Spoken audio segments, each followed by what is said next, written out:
Hello friends, welcome to our channel Lakshya Pathiram. இன்னைக்கு நம்ம சேனல்ல பார்க்க போற ரெசிபி பார்த்தீங்கன்னா உப்மா. உப்மானாலே எல்லாருக்கும் பிடிக்காதே, உப்மா ரெசிபியா அப்படின்னு யோசிப்பீங்க.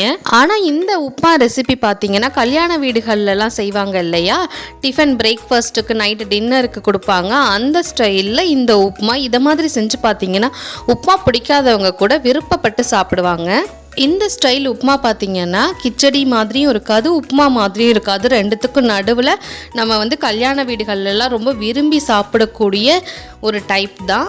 அரிசி ரவா கூட கோதுமை ரவா சேர்த்து வெஜிடபிள்ஸ் எல்லாம் சேர்த்து செஞ்ச இந்த உப்மா ரெசிபி நான் கேட்ரிங் இரவங்க கிட்ட கற்றுக்கிட்டது தான். வாங்க எப்படி செய்யலாங்கிறத பார்க்கலாம். நான் இதுக்கு 1 கிளாஸ் அளவு அரிசி ரவா எடுத்திருக்கேன், கூடவே 1/2 கிளாஸ் அளவு கோதுமை ரவா எடுத்திருக்கேன், சம்பா ரவான்னு சொல்லுவோம் இல்லையா அது. இப்போ இது ரெண்டுத்தையுமே நல்லா மிக்ஸ் பண்ணுறதுக்கு நம்ம கோகோனட் ஆயில் யூஸ் பண்ணிக்கலாம். 3லேருந்து 4 ஸ்பூன் அளவு கோகோனட் ஆயிலை இதில் ஆட் பண்ணிவிட்டு நல்லா மிக்ஸ் பண்ணி வச்சுக்கோங்க. அளவுன்னு பார்த்தீங்கன்னா அரிசி ரவா 200 கிராமும் கோதுமை ரவா 100 கிராமும் இருக்கும். பாதிக்கு பாதி ஈக்குவலாக எடுத்திருக்கேன். எந்த அளவுக்கு நீங்கள் இந்த ரவா எடுத்திருக்கீங்களோ, அரிசி கோதுமை ரவா எடுத்திருக்கீங்களோ அதுக்கு 2 பங்கு தண்ணியை தனியாக கொதிக்க வச்சுக்கலாம். இந்த அளவுக்கு நல்லா ஆயில் விட்டு பெசரி வச்சுக்கோங்க.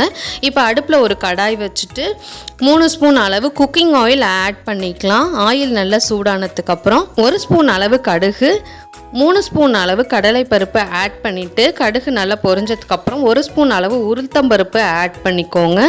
கூடவே உடைச்ச முந்திரி ஒரு 10 போல் ஆட் பண்ணிக்கோங்க. எல்லாமே நல்லா செவக்கிற அளவுக்கு வறுத்துக்கோங்க. கூடவே கொஞ்சம் ஜீரகமும் நான் ஆட் பண்ணியிருக்கேன். பருப்பு நல்லா செவந்து வந்ததுக்கப்புறம் பொடியாக கட் பண்ண பெரிய வெங்காயம், பச்சை மிளகாய், கருவேப்பிள்ளை, பொடியாக நறுக்கின இஞ்சி எல்லாத்தையும் இது கூட ஆட் பண்ணிக்கலாம்.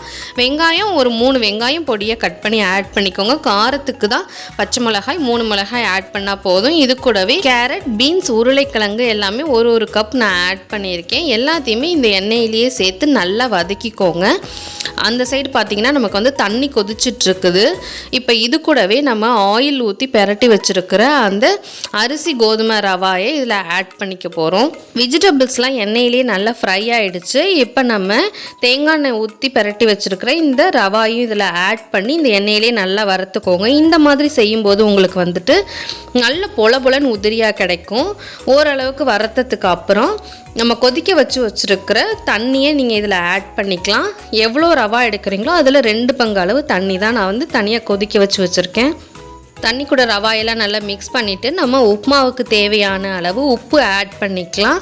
நான் 3/4 ஸ்பூன் அளவு உப்பு ஆட் பண்ணியிருக்கேன். கூடவே பெருங்காயத்தூளும் ஆட் பண்ணிக்கலாம். வாசனையாக டேஸ்ட்டாக நல்லாயிருக்கும். கட்டி பெருங்காயம் இருந்தால் கூட அதையும் ஆட் பண்ணிக்கலாம். எல்லா ஐட்டம்ஸும் இதே அளவுகளில் இதே ஸ்டைலில் நீங்கள் வீட்டில் செஞ்சு பாருங்கள். கல்யாண வீட்டில் சாப்பிட்ற அதே உப்மா டேஸ்ட் உங்களுக்கு கிடைக்கும்.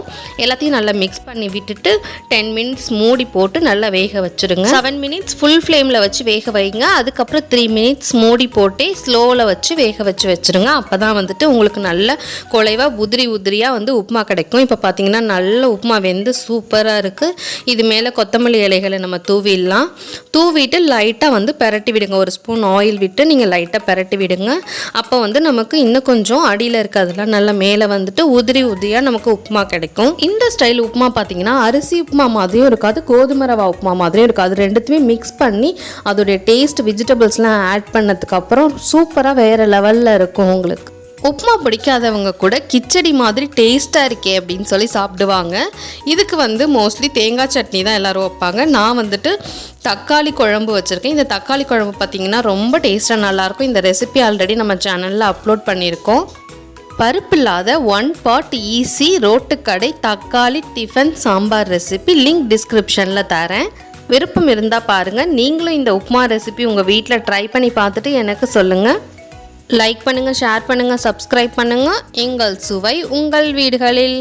தேங்க்ஸ் ஃபார் வாட்சிங்.